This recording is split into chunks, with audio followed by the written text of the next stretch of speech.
Ladies and gentlemen, welcome back. You have joined me on a Brew day. This lovely, sunny, fine day. Now, what are we brewing? We're brewing a Cashmere and Idaho 7 IPA. Now, I was watching the Hop Edition and I think it was Chris said that they paired really well together. Somebody said it anyway. So I think I'd ordered some before the Hop Edition podcast had finished. So that's had an hour's mash at 66 degrees. You can't see, I'm pointing at stuff like I normally do. I need several cameras. I need a camera up there, don't I? I'm not that professional. But that strike water needs another 9 degrees to get to 77. So that's getting a bit longer of a masheroony.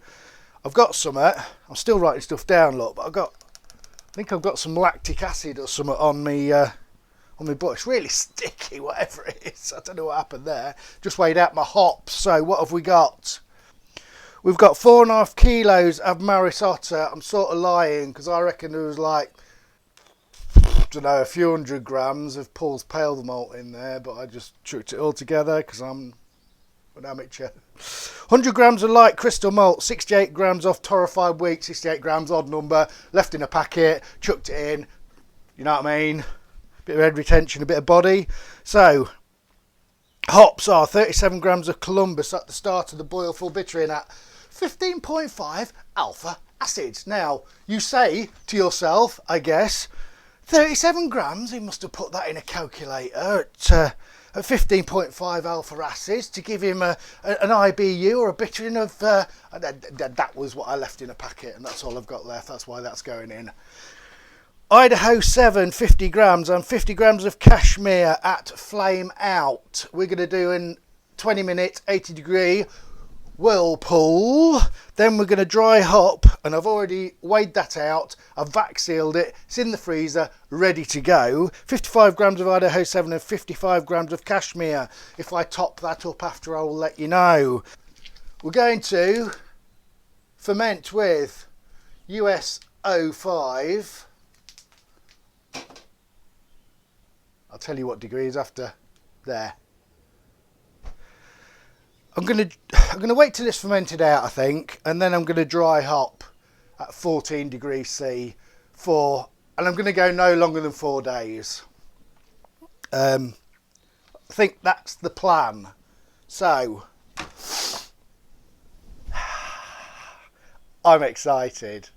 I'll tell you why I'm excited. You know, they do this, don't they, on telly? It's like, this is where the adverts come into it. Then you have to sit and watch the adverts. Well, you don't sit and watch the adverts anymore, do you? I mean, I don't watch live telly. Or, it's not live, but like a programme while it's on, it all gets recorded or you stream it, don't you? Anyway, I don't know where I'm going off here. Anyway, I'm gonna come back to you when I'm sparging, so I can talk to you while I'm sparging to give me some content, and I'll tell you why I'm excited then. Right, we're sparging. Now, plug in here. I'll keep looking over there a bit because I've got an iPad Pro live streaming the 2023 Crime Beat Awards live from London on YouTube. Martha, my daughter's there, doing a presentation, picking up an award for Lincolnshire, Woodall Spa. Get in! I'm very proud. So, we're sparging. I've got media. I'm all over it, eh? Who says I can't multitask? Right. They're doing their thing, so they're not on yet. They're going to be a while. So, let me tell you why I'm excited. Right, I'm going to keep just a little bit of a level above there. It's draining nice and steady. So, I'm not putting my plate on, not today. I don't think it makes much difference, but hey ho. Right, why am I excited? Tomorrow, I'm going to see Peter Kay. I was lucky enough to get some tickets at the O2 Arena in London. So I don't go see concerts very often. I don't like London. It's too big, it's too crowded, it's too scary. But for Peter Kay, I'll make an exception. So O2 Arena tomorrow night I will be watching Peter Kay. I love Peter Kay. Absolutely amazing. Absolutely fantastic. Makes me giggle. Like I say, don't go to concerts particularly. Heather Small, what group was she in? I think Heather Small was the last thing I went to when I was about 20, maybe. Just not. Crowds too crowded. I'm a bit shy, believe it or not. Is what it is. So yes, very excited, very, very excited. So I'm gonna sparge that to about 29 litres. It's a warmish day, so that will probably get me to 25 litres, and then by the time I've drained it off, left a bit in the bottom with the gunk still in it, and done my loss on my dry hop, I will end up with probably 23 and a half, 23. I'll probably end up with dead on 23 litres normally when I do that. I know my kit by now, I'm all over it. So I'm going to set that to a boil while I am sparging, and then we'll see how we go. Cheers. Hey ho, welcome back. Sorry you have just missed the first hop drop. Martha was just speaking on the National Crime Beat Awards live on YouTube. Very proud parent moment. So I got up to boil. That was a really vigorous boil. Missed it right completely. Nearly had a boil over. Had to tidy up. Didn't quite go over. Didn't quite go over, but it was a really vigorous boil, and popped it back in. So I was watching that, and then obviously I had to compose myself before I could put the camera on because it's quite emotional. She was amazing. I'm so proud. She's such an incredible little girl. I love her so much. Anyway, back to the brewing. First hop drop has gone in. It's in. We've now got a bit of time. I'm doing a 40-minute boil, so we'll just keep an eye on it. We will wait till the end. We'll chill her down to 80 degrees and leave it for 20 minutes with that, and then we'll get it in a fermenter. Hey, so we're making good time today. I like it. See you in a bit. Now they smell incredible, incredible. I had a bit of a leak in my pipe, so I'm gonna have to address that during this 20-minute 80 degree C hop stand whirlpool. Get the loveliness out of these bad boys. So we'll chuck them in. We'll set 20 minutes.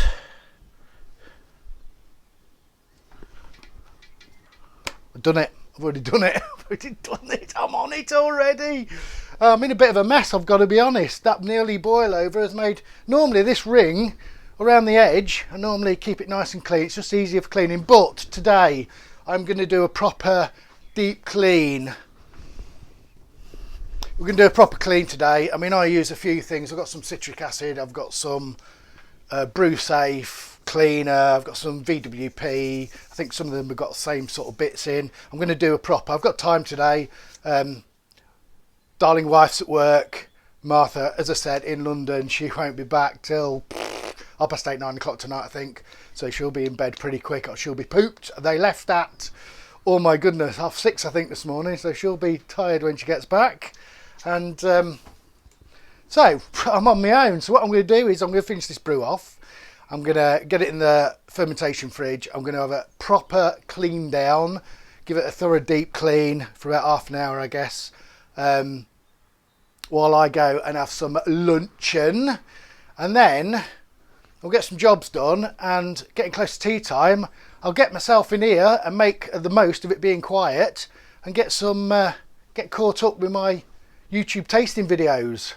Sounds like a planaroo. That sounds like a good evening, that, doesn't it? Hey, that's all right. I'm excited. So, dead on 80 degrees C. It's sitting it there nicely. Lovely job. I'm excited about this. I don't know whether I'm going to up that. I don't want to go too high. Don't want to go too high on the hops. I mean, I'm still on buckets, and I've just looked round, and I don't know what, lids break, don't they? And I don't think I take any notice. I think I chuck them in the bin and keep the buckets. So some buckets are for storage, and I think I've got more fermentation buckets. Hello. I think I've got 4 more fermentation buckets than I have lids. But I was talking to somebody the other day about a Firmzilla. I fancy getting a Firmzilla because I've always fancied doing a New England IPA. I've got the gas, so I could do close transfers. Should we give it a go? I might do. I've been looking at the prices. I fancy it, but I also watched these brews the other day and I want some new taps on my kegerator. And if you add everything together, it starts getting a bit expensive and you have to sort of budget it in a bit, especially these days. So let that sit for 20 minutes and yeah, we'll get it done. Thank you very much. See you soon.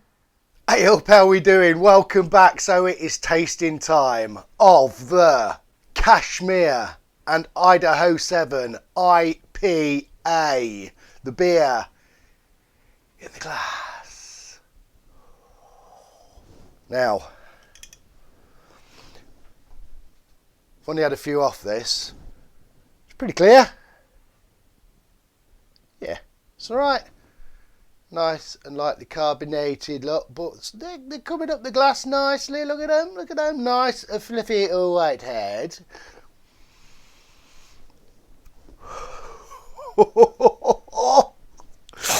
Right, you may hear a bit of a in the background. You might not with this mic actually, but I've got a El Dorado and Brew 1 IPA cold crashing in that there fermentation fridge. I'm excited about that. And to the beer in hand. It seems like an age. I can't remember how long it was that I brewed this. Well, I'll talk about Peter Kay a bit, shall we? Fantastic. So, I'm loving the colour. The clarity's pretty close. We're alright. It's just... I think that will clear lovely. On the aroma, it's fruity. Fruity this. I can tell this is fruity. Smells tropical right off the bat before you get even anywhere close to it. I'm going in.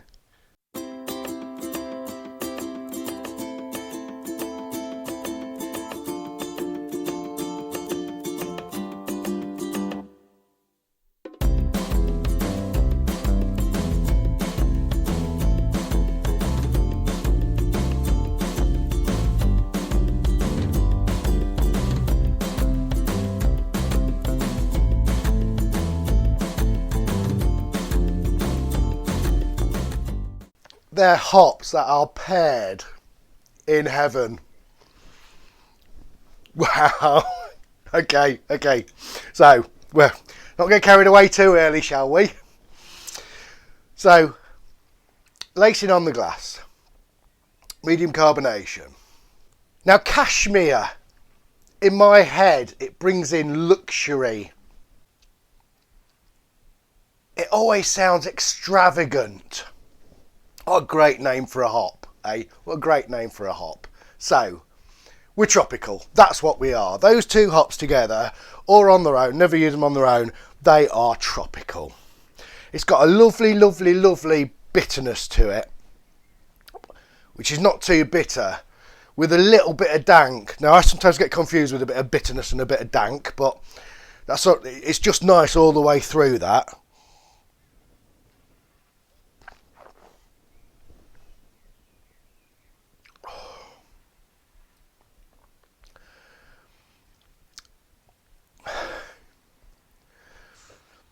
It's got like a velvety mouthfeel. This does not make any sense to me, but I had it with my Rawaka Smash. My Rawaka Smash had something about it that I didn't really know what it was. And it wasn't a taste, it was a feeling. And I put it down to a mouthfeel. I'm probably making absolutely no sense here, as usual. But it had like a light to medium mouthfeel, but it feels luxurious. And I don't know whether it's a taste or whether it's a feel or whether it's just an emotion. Maybe it's an emotion.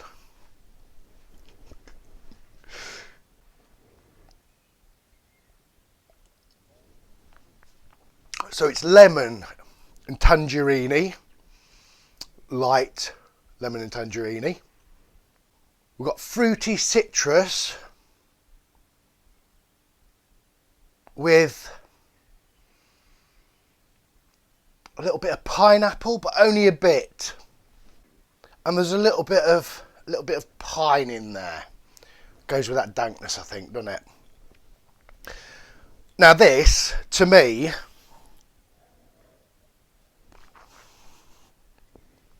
is an absolute taste sensation. That is incredible. Compared to what's just kicked on the tap that it's on, my Strata, what was it? A Kvike Strata, wasn't it? I was a bit disappointed with them, wasn't I? But 180 grams of hops went into that Kvike Strata. Smash. And this has got 210 grams in it. Equally distributed between the two. That is chalk and that is cheese. It's chalk and cheese. It's not actually chalk and cheese, it's beer, but you know what I'm saying. Absolutely different. I checked my pH on both. I got my numbers right. I got my volumes right. I got my temperatures right. But that is a different animal, that. Those hops are absolutely shining through. Front of house, centre stage, taking an encore and another one after. Incredible. Fruity. Tropical. Properly. That is completely up my street, that. Amazing. And I say, it's got this luxurious mouthfeel and smell, which I don't really know what that is. I tried to figure that out before, but I don't really know what it is. It's just absolutely fruity, tropically, loving, tasty, beautifulness. It's just... I'm loving it. I'm loving this. Lacing on the glass, look. It looks the part. It's holding the head, little cap, but you've got some lacing. Nice bit of carbonation. It's not making me burp, burp, burp, burp, burp, burp. Just right. So I'll have a bit of a drink of this. So PTK was, if you haven't been, I mean, I know there's tickets still for sale. People who have got tickets can't go till next year because it's such a sold out tour. I put a couple of pictures up, look. You couldn't take, they didn't want any filming, they didn't want any photography while the show was going on. I think it runs for so long, and I was with that. There are quite a lot of people keeping an eye on that in the aisles, and I get it. You don't want it being released before someone goes. It'll ruin it. You pay decent money, don't you? But so before, on the way there, I managed to get a pint of Black Heart in Canary Wharf in Brewdog, and I know Brewdog's a bit of a controversial thing, but I had a great burger in there, and that pint was absolutely brilliant. I came home and I bought some and chucked some in the fridge because they're a decent price, and I've had a few since, and I quite like that beer. I like it. It is a great beer for me. Great stout. I really, really enjoyed it. Anyway, so we was pretty close to the stage. And what a show. I'm not going to ruin it, but some classic stuff in there, some new stuff in there. Nobody had seen, I hadn't seen him for 10 years, so he's changed a bit as well. Appearance-wise, but yeah, what a show. What a show. It was well worth. The crowded hustle bustle. I don't like it in London because I'm scared of it. Too many people around me in my personal space. Well worth watching. Absolutely. I had a great time. It was fantastic. What a great weekend. So yeah, brilliant. This beer is one of my favourites that I've brewed for a good while, I'll tell you.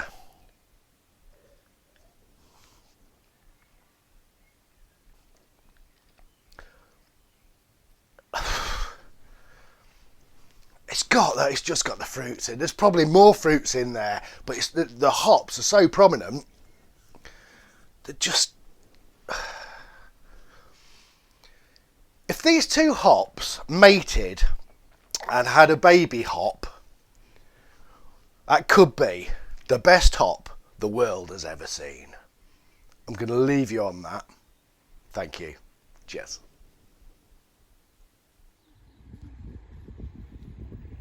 Like, subscribe and hit the bell.